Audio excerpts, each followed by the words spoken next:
오늘도 찬양으로 하나님께 나갑니다.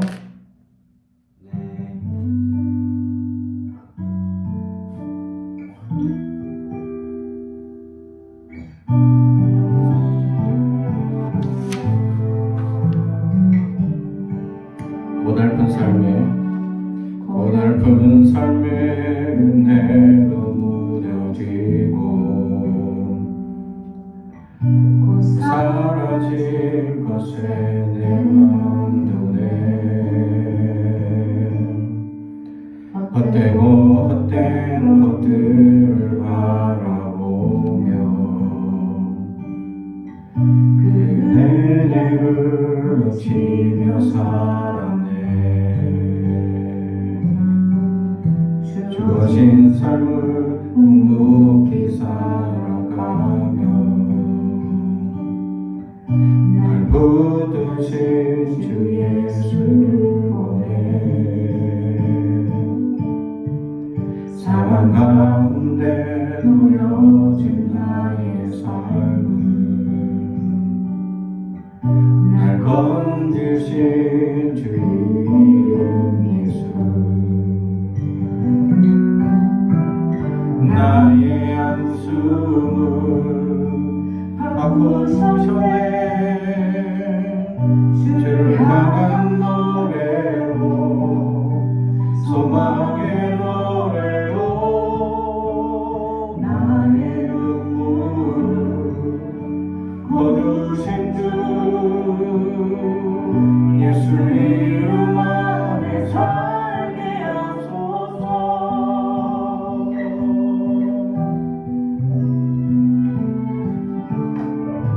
주어진 삶을 묵묵히 살아가며 날 붙드신 주 예수를 보내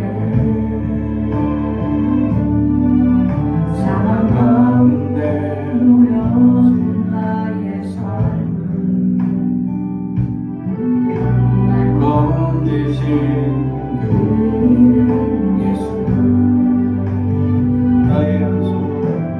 나의 한숨을 바꾸셨네. 주를 향한 노래로 소망의 노래로 나의 눈물을 거두신 주 예수 이름 안에 살게 하소서.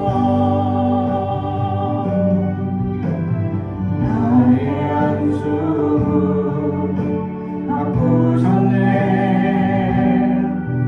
주를 향한 노래로 소망의 노래로 나의 눈물을 거두신 주 예수 이름 안에 살게 하소서.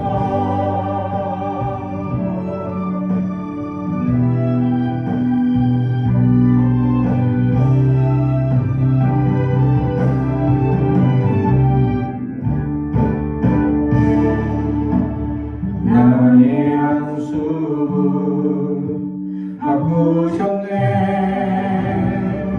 주를 향한 노래로 소망의 노래로 나의 한숨을 거두신 주 예수 이름 안에 살게 하소서. 예수 이름 안에 살게 하소서. 예수 이름 안에 살게 하소서.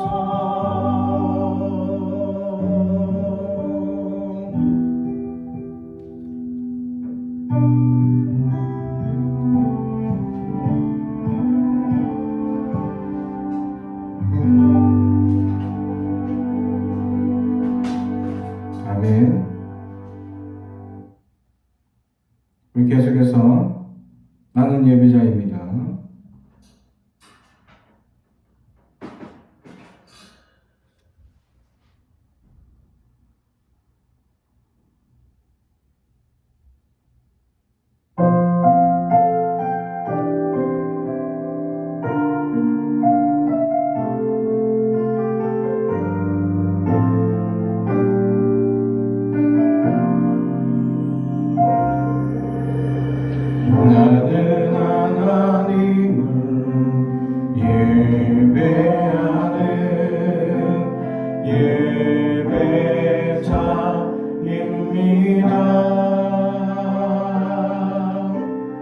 내가 서 있는 곳 어디서나 하나님을 예배합니다. 내 영혼 거룩한 은혜를 향하여 내 마음 완전한 하나님 향하여 이곳에서 바로 이 시간 하나님을 예배합니다.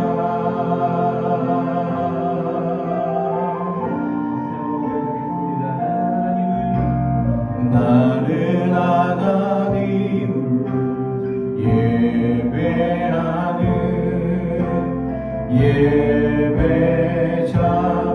예배자입니다. 내가 서 있는 곳 어디서나 하나님을 예배합니다. 내 영혼 거룩한 은혜를 향하여 내 마음 완전한 하나님 향하여 이곳에서 바로 이 시간 하나님을 예배합니다.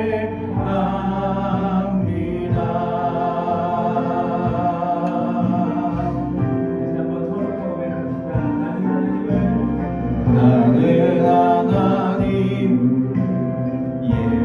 예배하는 예배자입니다. 내가 서 있는 곳 어디서나 하나님을 예배합니다. 내 영혼 거룩한 은혜를 향하여 내 마음 완전한 하나님 향하여 이곳에서 바로 이 시간 하나님을 예배합니다.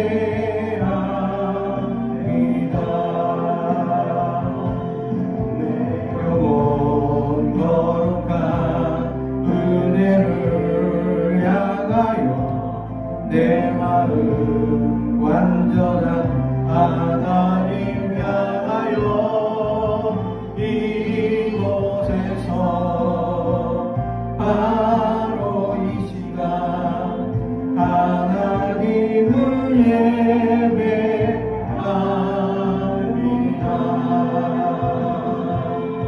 내 영혼 거룩한 은혜를 향하여 내 마음 완전한 하나님 향하여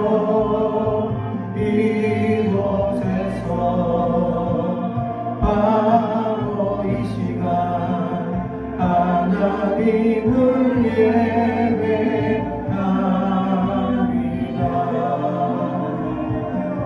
내 영혼 거룩한 은혜를 향하여 내 마음 완전한 하나님 향하여 이곳에서 바로 이 시간 하나님을 예배합니다. 나의 평생에 한 가지 소원 주의 아름다우신 보며 사랑 노래하는 것 나의 왕 되신 주님의 얼굴 구하며 그 사랑 안에 머물러 사랑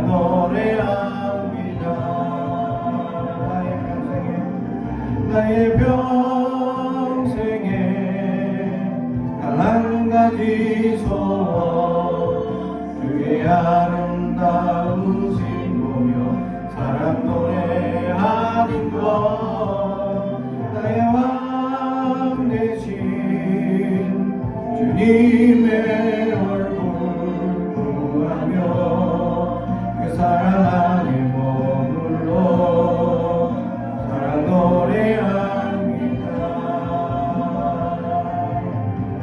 나의 평생에 단 한 가지 소원 주의 아름다우신 보며 사랑 노래하는 것 나의 왕 되신 주님의 얼굴 구하며 사랑 안에 머물러 사랑 노래합니다.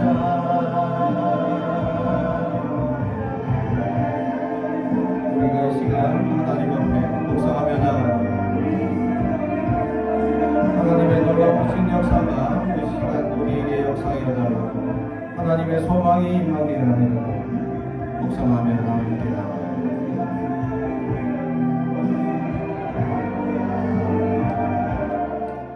오늘 우리에게 주신 하나님의 말씀은 누가복음 6장 17절에서 26절의 말씀입니다. 누가복음 6장 17절에서 26절까지 말씀을 제가 봉독합니다. 하나님의 말씀을 경청해 주시기 바랍니다.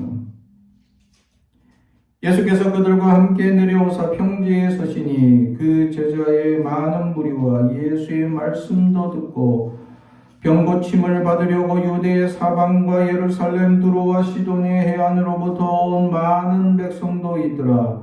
더러운 귀신에게 고난받는 자들도 고침을 받은지라. 온 무리가 예수를 만지려고 힘쓰니 이는 능력이 예수께로부터 나와서 모든 사람을 낫게 함이르라. 예수께서 눈을 들어 제자를 보시고 이르시되 너희 가난한 자는 복이 있나니 하나님의 나라가 너희 것이미요 지금 줄인 자는 복이 있나니 너희가 배부름을 얻을 것이미요 지금 우는 자는 복이 있나니 너희가 웃을 것이미요 인자로 말미암아 사람들이 너희를 미워하며 멀리하고 욕하고 너희 이름을 악하다 하여 버릴 때에는 너희에게 복이 있도다. 그날에 기뻐하고 뛰놀라 하늘에서 너희 상이 큼이라. 그들의 조상들이 선지자들에게 이와 같이 하였느니라. 그러나 화 있을진저 너희 부유한 자여 너희는 너희 위로를 이미 받았도다. 화 있을진저 너희 지금 배부른 자여 너희는 줄이리로다. 화 있을진저 너희 지금 웃는 자여 너희가 애통하며 울리로다. 모든 사람이 너를 칭찬하면 화가 있도다. 그들의 조상들이 거짓 선지자들에게 이와 같이 하였느니라. 아멘. 가슴에 손을 얹고 축복에 언어합니다. 나는 하나님의 사람입니다. 축복의 사람입니다. 우리 가정은 영혼이 잘됨 같이 범사가 잘되고 강건하여지는 가정입니다. 우리 교회는 번성하고 창조하게 되며 하나님의 언약이 이루어지는 교회입니다. 아멘. 오늘 말씀의 제목은 복이 있나니 라는 제목의 말씀으로 은혜를 나누고자 합니다. 오늘 말씀은 예수님께서 이 다른 복음서에는 상상순 그러나 누가복음에서는 평지설교라고 되어 있는 말씀이죠. 예수님께서 장황한 설교의 말씀을 한 게 몇 장 없습니다. 사실 보면. 그러나 그 몇 장 없는데도 불구하고 우리가 그 말씀들에 주목하고 있느냐 보면 그렇지 않더라라는 사실. 예수님께서 이 땅에 오셔서 그렇게 하신 말씀이 많지도 않은데도 불구하고 우리는 그 말씀에 너무 주목하지 않고 우리의 생각이나 우리의 아집과 우리의 고집 가운데 연약함을 보며 살아가는 우리의 나약한 모습을 발견하게 된다라는 사실입니다. 사랑하는 성도 여러분, 우리는 얼마나 나약한지를 알아야 합니다. 그래서 사람들은 사회학자들은 이렇게 얘기합니다. 자기들이 보고 싶은 것만 보고 듣고 싶은 것만 듣는다. 그래서 그들은 자기가 보고 싶은 것, 듣고 싶은 것만 들으려고 하다 보니까 들려지지 않을 때는 착각하며 살아갈 때가 많다라는 것이죠. 예수님께서는 우리에게 이 직접적인 말씀을 하신 게 몇 장 없죠. 근데 오늘 말씀은 그 몇 장 없는 말씀 중에 직접적으로 우리에게 던지는 아주 중요한 메시지 중에 하나였다라는 사실입니다. 더욱이 이 다른 복음서와 달리 오늘 누가복음에서는 이 가난한 자라는 이 메시지부터 시작하고 있었다라는 사실이죠. 누가의 입장에서는 가난한 자들이 많이 눈에 밟혔다라는 사실입니다. 마태복음의 입장에 있어서는 심령이 가난한 자라고 가난에 대해서 마음이 가난하다라고 조금 틀어 이야기합니다. 왜냐하면 유대인들에게 메시지를 전하다 보니 그들에게는 마음이 가난한 게 맞기 때문입니다. 사실. 그래서 마음이 가난한 자라고 얘기했지만 누가복음 입장에서는 그냥 가난한 자들이 눈에 밟히기 시작했다라는 사실입니다. 우리도 누가의 관점과 신앙을 따라서 우리 가난한 자들이 눈에 밟혀야 하는데 그러고 있느냐라는 겁니다. 사회통계학에서 보니까 이 최근에 사회복지재단이나 이런 재단에 기부하는 일들이 많이 줄어들었더라라는 사실입니다. 왜 그러냐? 기본적으로 정부에서 지원하는 예산도 삭감되었지만 또 사람들의 마음이 강팍하여져서 기부하는 일이 나약해졌다라는 것을 보게 됩니다. 또 사람들은 자기가 기부하는 이 기부금이 정말 가난하고 어렵고 힘든 자들에게 제대로 전달되고 있느냐라는 사실이 또 보면 염려되어서 정말 믿을 수 있고 정말 자기가 하고 싶은 사람에게 하려고 하는 사람들이 많다는 겁니다. 사람들이 정말로 기부를 하지 않느냐 또 보니까 어떤 유튜브가 시골에 가난한 여청년을 이제 기록했는데 그냥 자기가 기획하고 찍은 게 아니라 우연히 여행하다가 한 여학생을 만나고 그 여학생이 정말 우리로 따지면 정말 깡시골, 정말 그 유튜버가 어떻게 가냐면 배 타고 차 타고 그렇게 해서 또 지나가는 차 빌려 타고 해서 산속에 들어가서 그 산속의 깡시골, 그 친구가 그 깡시골을 경험하고 싶어서 이렇게 갔다는 거죠. 정말 문명사회하고 동떨어져 있는 그런 이제 가난하고 그런 시골 동네에 갔더니 한 여청년이 있는데 그 청년이 정말 똑똑하고 또 자기 꿈을 이루고 싶어서 준비하고 있는데 그래서 대학을 가게 된 겁니다. 근데 입학금이 이제 가난하다 보니까 모자라서 부모들이 뭐 이렇게 우리가 지금 먹고 있는 탕에 들어가는 그 마라라는 열매를 따서 한 달에 이제 매일같이 열심히 따서 아침부터 저녁까지 열심히 따가지고 얼마냐? 20만 원 버는데 학비가 얼마냐? 거의 한 200만 원 되죠. 근데 그 학비를 댈 돈이 안 되지 않더라라는 거죠. 한 달에 20만 원, 10달 벌어야 되는데 학비는 6개월치로 나오죠. 그러니까 제대로 학비를 낼 수가 없는, 그래서 막 이것도 하고 저것도 하고 그래도 처리돼서 송이라도 캐면 조금 더 형편이 낫고 그렇게 해서 어려운 그 가난한 여청년을 어떻게 해서 찍게 되어서 알리게 되었죠. 그러니까 사람들이 그 청년에 대해서 서로 기부하겠다, 기부해달라고 요청하지도 않았습니다. 어떻게 도와달라고 요청하지도 않았습니다. 근데 그 친구의 사정을 듣고 사람들이 서로 자기들이 도움을 주겠다라고 기부를 하기 시작했는데 얼마나 많은 사람들이 기부를 했는지 1,000만 원이 모였다는 겁니다. 그래서 그 사람이 그 친구에게 장학금도 지급을 해서 내게 되고 옷도 사주고 또 용돈도 주고, 그래도 돈이 남아가지고 이걸 어떻게 해야 될 것이냐라고 하면서 또 여러 기부단체에 또 그 남은 금액을 또 기부하게 되고 하는 장면을 보면서 사람들이 다 기부를 하지 않느냐? 그렇지는 않다. 자기가 정말 신뢰하고 기부하고 싶은 사람이 있으면 그 사람에게 기부하고 싶은 마음들이 있다는 거죠. 그런데 그럼에도 불구하고 사람들이 왜 이렇게 마음이 강팍해서 이렇게 기부를 하지 못하느냐를 생각해 본다면 믿을 만한 사람이 없지 않은가라는 것을 보게 됩니다. 최근에 유엔에서 활동하고 있는 구호단체의 사람들이 유엔에서 받은 돈으로 자기들이 파티를 여는 겁니다. 그 나라, 가난한 나라에서. 근데 파티를 여는데 어떻게 열었나? 자기들이 도와주는 그 친구들을 데려와서 술 시중을 하게 하는 말도 안 되는 일을 벌이게 됩니다. 그래서 이 일이 알려지고 밝혀지자 유엔에서는 난리가 났죠. 그래서 미국에서도 그 유엔 단체에다가 기부를 끊겠다. 여러 단체들이 기부를 끊어버렸습니다. 그 한두 사람의 일탈의 행위로 그 유엔 활동하는 수천 명의 사람들 기부를 받아서 그렇게 활동을 해야 되는데, 실제로 그 중에는 대부분의 사람들이 헌신하고 열심히 하겠죠. 근데 일부의 사람들이 일탈하는 사람들이 있다는 겁니다, 실제로.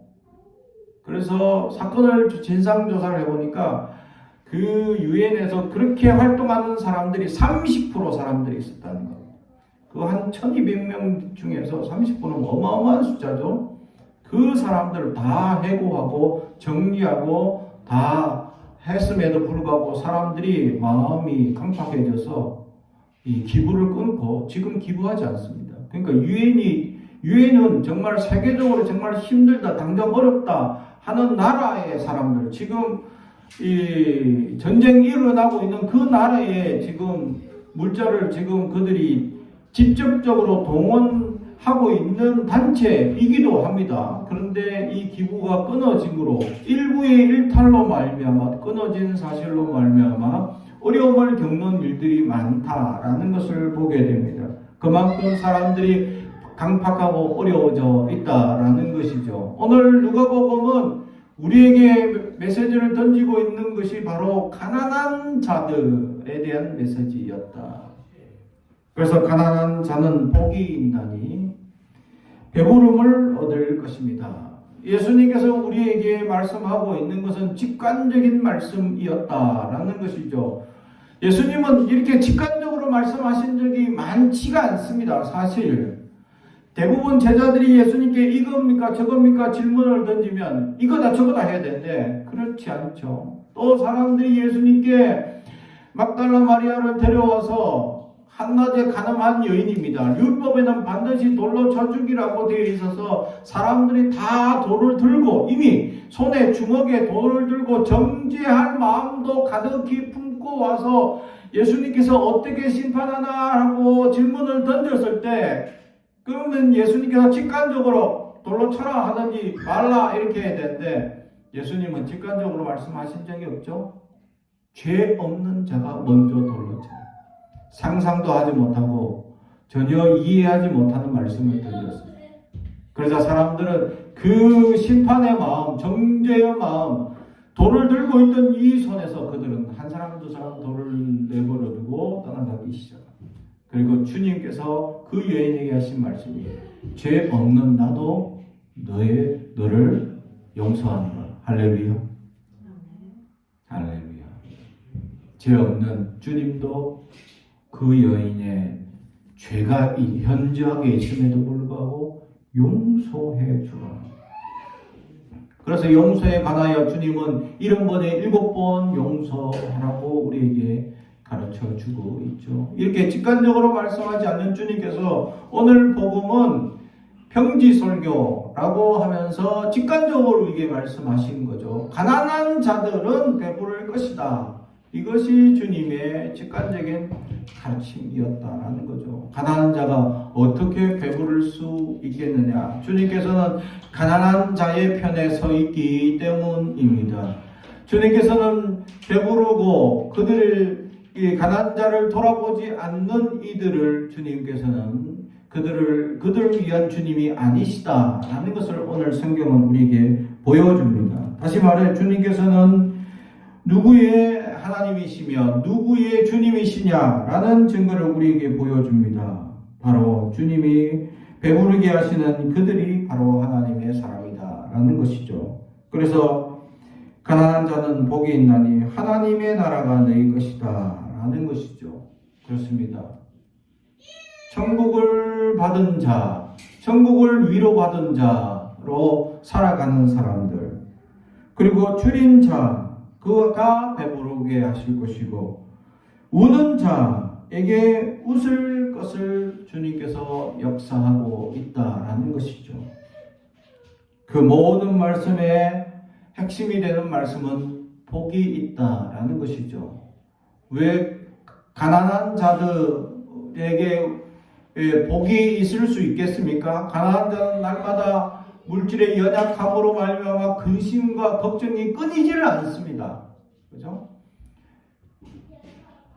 날마다 조금 어떤 일이 메꿔지면 또 다른 구멍난 일에 염려와 걱정을 하기 마련입니다. 그리고 이 땅에 두 발을 딛고 사는 이상 이 땅에서 일어나는 수많은 우리가 물질을 소비해야 될 사건과 여건과 환경들이 끊임없이 우리를 괴롭게 합니다. 그죠? 그 수많은 일들로 말미암아 우리가 정말 재물에 관하여 연약한 생각을 가질 수밖에 없는 이 삶에 있어서 주님은 이 땅이 우리의 소망이 아니다. 그래서 가난한 자는 하늘을 바라보며 살아가라고 말씀합니다. 그래서 하나님 나라가 우리 것이다. 할렐루야. 사랑하는 성도 여러분, 가난한 사람들이 실수하는 게 뭐냐면 여기저기 물질로 말미암아 근심과 걱정이 자꾸 드니까 자꾸 고개를 숙이고 땅을 바라보게 되어 있다라는 겁니다. 하늘을 바라보지 못한다라는 겁니다. 땅의 염려와 걱정과 눌려있는 것으로 말미암아 하나님의 축복을 기대하지 못한다라는 겁니다. 이 땅의 현실이라는 단어로 말미암아 우리에게 주어지고 있는 수많은 잔인한 가난의 역사들 속에서 우리는 눈물과 통회함 때문에 고개를 떨구며 땅을 바라보고 계속 살아가고 있습니다. 땅에서 뭔가 물질이 올라오지 않을까? 땅에서 뭔가 이루어지지 않을까? 그래서 예수 믿는 자나 믿지 않는 자나 다 가슴에는 예수님 말고 뭔가 하나가 들어가 있어. 복권. 복권을 사는 사람들 두고 이 얘기를 들어보니까 어떻게 하느냐. 청년이, 제가 가르쳤던 청년 중에 한 명이 복권 기계를 고치는 일을 하는 친구가 있었습니다.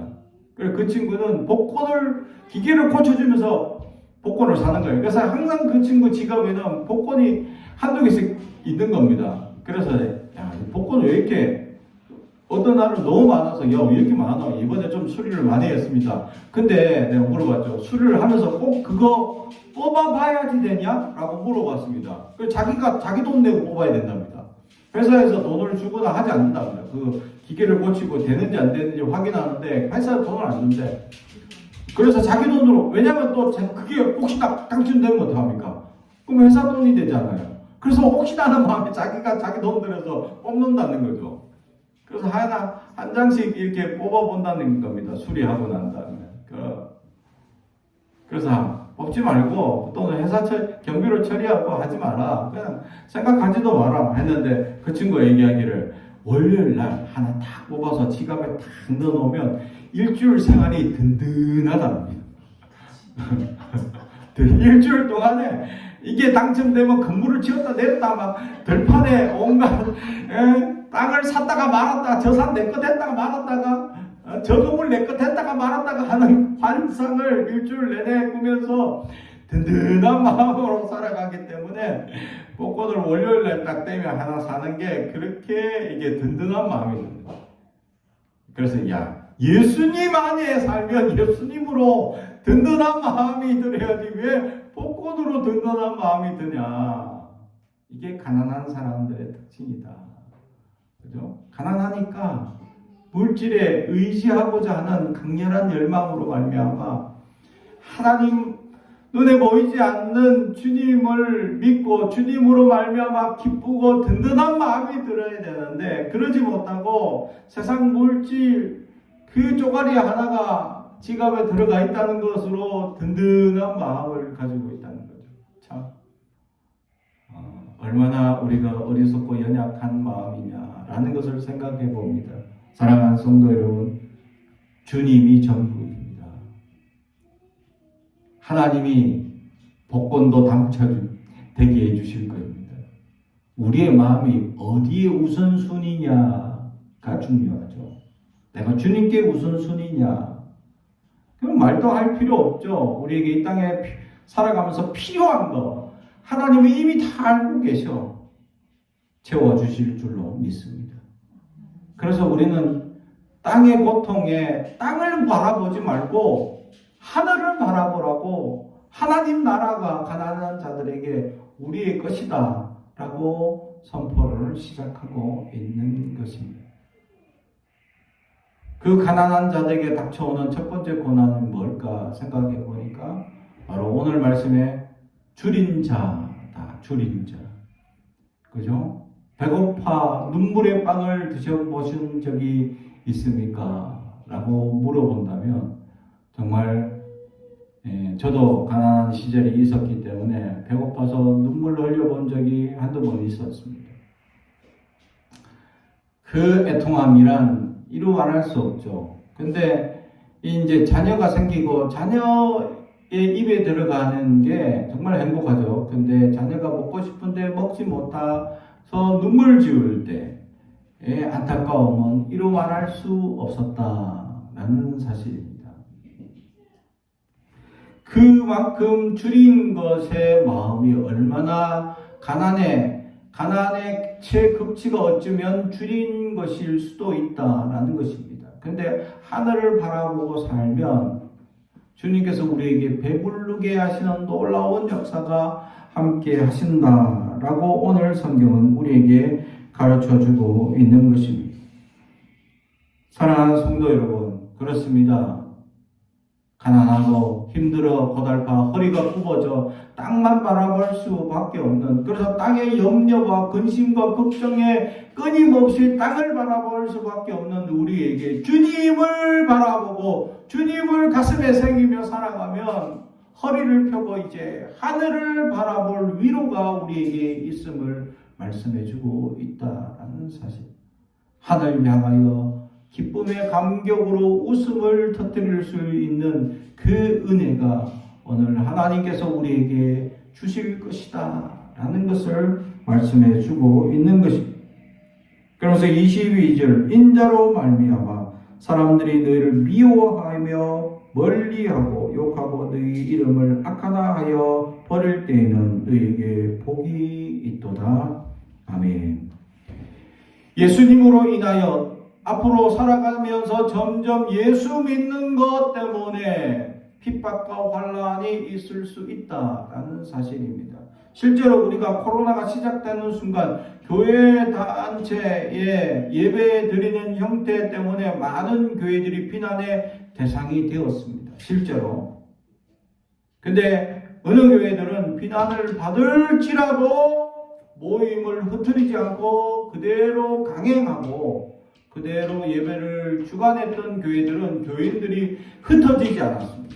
그런데 국가가 하라고 하는 대로 교회를 운영한 교회들은 교회 교인들이 다 흩어지고 연약하고 나약해진 모습들을 발견하게 된다라는 사실이죠. 그래서 우리 노예 목사님들이 국가가 하라는 대로 했더니 교인들이 다 도망가고 없더라. 큰일 났다. 근데 어느 목사님은 국가가 하라는데도 안 된다. 우리 교회는 기도해야 된다. 모여서 예배해야 된다. 그래서 강조하고 모이게 하고 함께 김밥이라도 사서 같이 먹고 그렇게 유지했던 교인들이 손실률이 적더라. 그렇게 보니까. 그런 거를 따져보면 참 국가를 위해서 올바로 정의를 이루고 또 국가의 희생에서 그렇게 세워나가는 일들이 과연 하나님의 나라를 세우는 데 있어서 과연 어떤 것이 옳은 것인가, 이게 참으로 우리가 생각할 때는 숙제일 수밖에 없다라는 것이죠. 그래서 어떨 때는 인자로 말미암아 핍박을 받을 수 있습니다. 우리의 신앙의 근간을 흔드는 일들이 있다면 우리는 흔들리지 않는 신앙으로 살아가게 되면 세상 사람들이 그 예수 믿는다는 조건 때문에 비난을 하고 예수 믿는다는 것 때문에 우리에게 미워하는 감정을 가질 수도 있다라는 것입니다. 그런데 그런 사람들에게 오늘 말씀하시는 것이 복이 있도다 라고 말씀합니다. 사랑하는 성도 여러분, 그렇습니다. 왜 그들에게 기뻐하고 그들이 복이 있다 하는 말씀이냐. 23절, 그날에 기뻐하고 뛰노라. 하늘에서 너희 상이 큼이라. 그들의 조상들이 선지자들에게 이와 같이 하였느니라. 아멘. 그렇습니다. 선지자들이라고 호칭하고 있습니다. 선지자들은 당대에 정말 대접을 받고 인정을 받은 선지자들은 손가락으로 몇 되지 않습니다. 대부분 선지자들은 당대의 하나님 메시지가 여론과 사람들의 생각과는 거스르는 그 말씀들을 선포하다 보니까 대부분의 백성들이 그를 미워합니다. 심지어는 죽을 뻔한 고비도 겪게 합니다. 심지어는 죽기도 합니다. 이사야 선지자는 귀족 출신의 선지자이었음에도 불구하고 하나님 말씀 메시지를 온전히 전하고 살아갔는데 그 메시지 때문에 이사야도 죽고 또 엘리야도 또한 죽을 뻔한 위기에 넘어갑니다. 그래서 깊은 굴에 가둬놓고는 그를 죽일지 살릴지 고민하고 있는 그때 그나마 하나님의 왜 놀라운 은혜와 위로로 말미암아 그는 살아나게 되었다라는 사실이죠. 그 선지자들은 당대에 그에게 위로를 받거나 은혜를 받지 못합니다. 그러나 그럼에도 불구하고 그들은 하나님의 메시지를 전할 수밖에 없었습니다. 전하지 않게 되면은 타오르는 열망으로 말미암아 전하지 않을 수 없는 열망적인 뜨거움으로 살아갈 수밖에 없었습니다. 그래서 그들은 주님이 전해주시는 뜨거운 말씀을 따라서 심지어는 발가벗고 너희가 그렇게 끌려갈 것이다, 이렇게 핍박당할 것이다 라며 헐벗은 채로 3년 동안 그들에게 고난당하는 모습을 비유로 하며 자기들에게 보여주고 있음에도 사람들은 전혀 환영하지 않았다, 인정하지 않았다라는 사실이죠. 그럼에도 기뻐하고 즐거워하라. 하늘에서 상이 크다라는 사실이죠. 사랑하는 성도 여러분, 그렇습니다. 하나님의 메시지가 먼저는 들려오는 자가 되어야 되겠고, 두 번째는 이 메시지가 지금 이 세대에는 거스르는 메시지가 될 수 있어서 핍박을 받고 어려움을 당할 수 있는 그런 메시지임에도 불구하고 우리는 그것을 지키며 살아가야 할 의무가 있는 자들임을 알아야 할 것입니다. 그때 하나님께서는 우리에게 상이 큰데 이 땅에서 상이 아니고 우리는 하나님 나라에서 상이 주어진다라는 사실이죠. 사랑하는 성도 여러분, 이 땅은 잠시 왔다 잠시 살아가는 나그네 인생일 뿐입니다. 나그네로 살아가는데도 불구하고 우리는 너무 많은 것을 기대하며 살아가고 있지는 아니합니다. 사랑하는 성도 여러분, 하나님께서 우리에게 이 땅의 고난과 가난과 주림과 고통 가운데서 오늘 성경은 복이 있다, 라고 분명히 우리에게 말씀합니다. 분명히 우리의 눈물을 거둬주시고 분명히 우리의 아픔을 위로해 주시고 분명히 우리의 연약함 가운데서 우리를 위로하시고 세워가실 하나님의 은혜가 있다라고 말씀해 주고 있는 것입니다. 그러므로 우리는 그 은혜를 기대하며 살아갈 수 있는 저와 여러분이 되기를 주님의 이름으로 축복합니다. 두 번째로 오늘 누가복음에서는 화 있을진저 하면서 네 개의 화 있는 것에 대해서 얘기를 하고 있는 것입니다. 복 있는 자에 반대되는 사람이 되고 있는 모습이죠. 바로 첫 번째가 화 있는 자가 부요한 자들이요 라고 선포합니다. 24절 그러나 화가 있을진저 너희 부요한 자여 너희는 너희의 위로를 이미 받았도다. 아멘. 하나님께서 부요한 자로 세워주시는 그 은혜가 뭐냐? 다른 말로 하면 우리가 재물에 대해서 기본적인 원칙이 있다라는 것이죠. 그 기본적인 원칙이 뭐냐? 나만 잘 먹고 잘 살아라고 하나님께서 부요함을 허락하신 것이 아니다라는 겁니다. 우리 주변에 가난하고 어려운 이들을 반드시 돌아봐야 할 의무가 있다라는 것이죠. 부유한 자들이 왜 화가 있느냐? 근데 가난한 자들 돌아보지 않고 자기 배 부르는 데만 힘쓰는 그들에게 하나님은 화가 있다라고 말씀하고 있는 것입니다.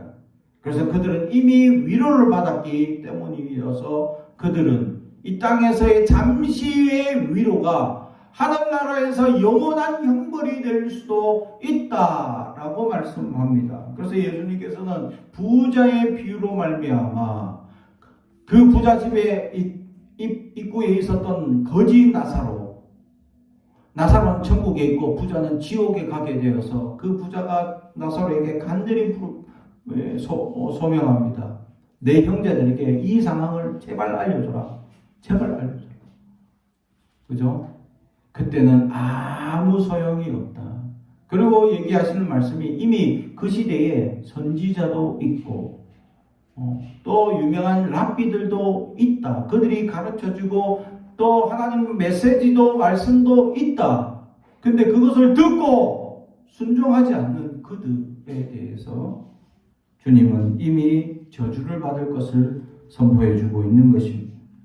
사랑하는 성도 여러분, 주님께서 가난한 자가 복이 있는 첫 번째 비유처럼 반대적으로 부요한 자들에게 화가 있다라고 하시는 것은 재물은 반드시 하나님께서 주시는 목적이 있다. 이 목적대로 사용할 수 있는 자가 되어야 된다는 것이죠. 하나님께서 주시는 이 재물을 하나님께 반드시 물어보고 하나님 어떻게 사용할 것이며 하나님 어떻게 쓰는 것이 하나님답게 쓰는 것인지를 우리는 고백하며 살 수 있어야 한다라는 것이죠. 그리고 두 번째 화 있는 것에 대해서 25절 화 있을진저 너희 지금 배부른 자여 너희는 줄이리로다 라고 말씀합니다.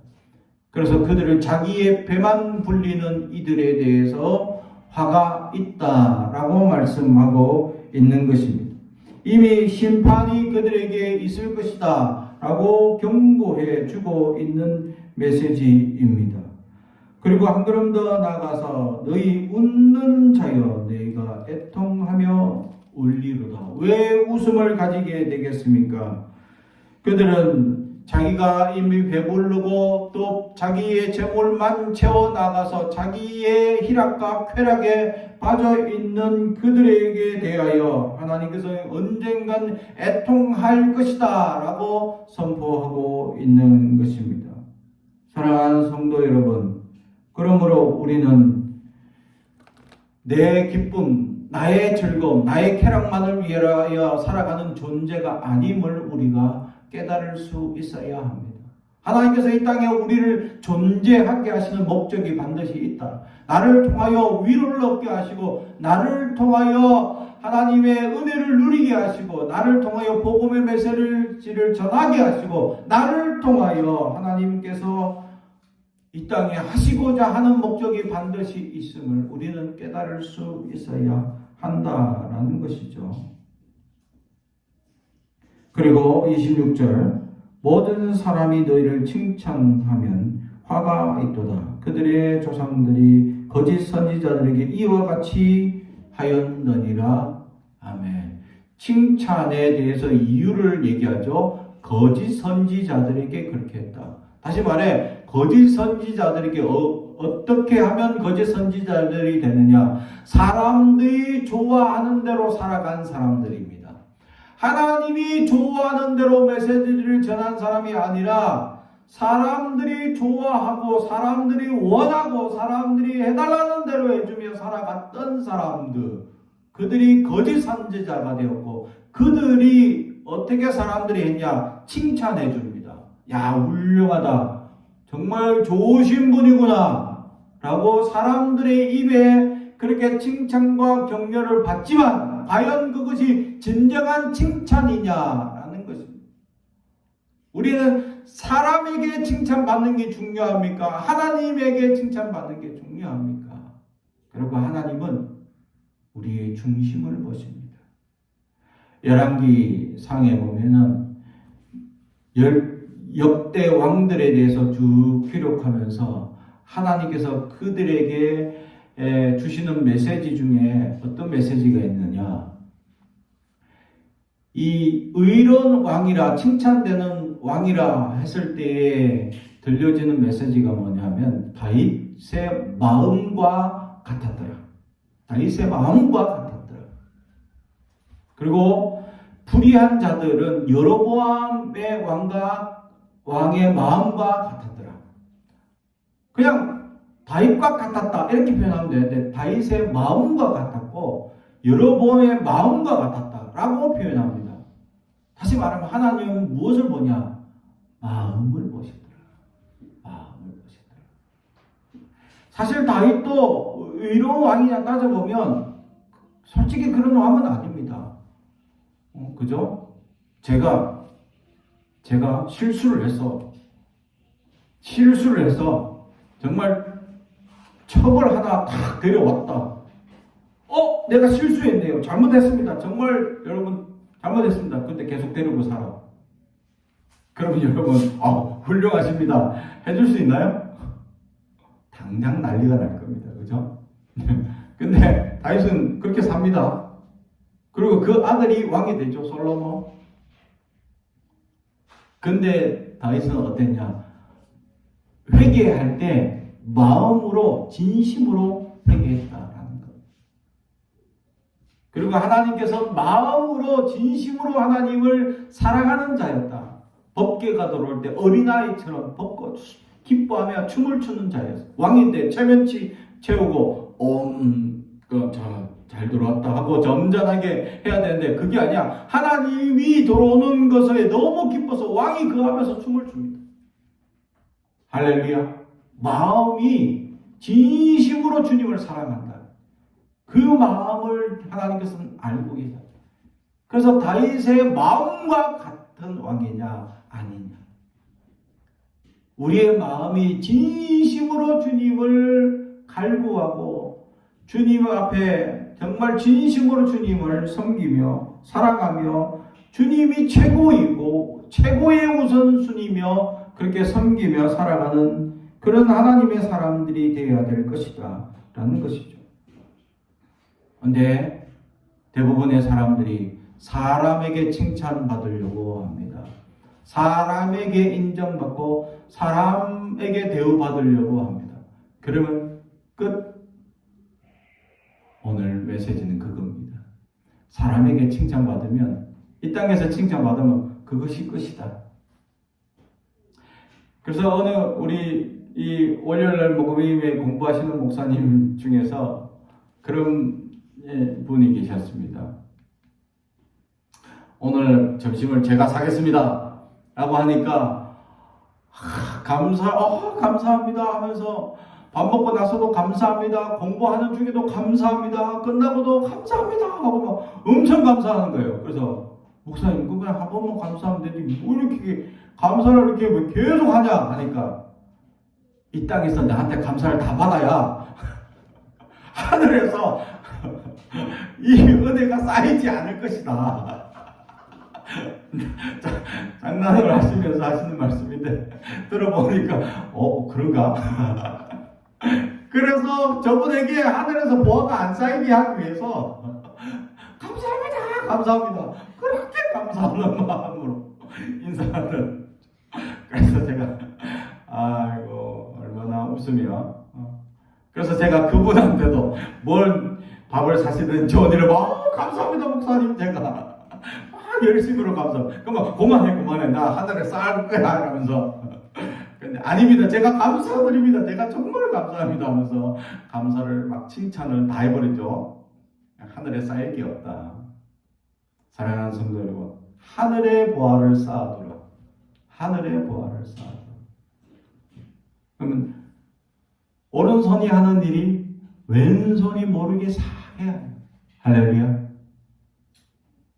가난하고 어려운 일, 고통받는 자들이 여전히 있습니다.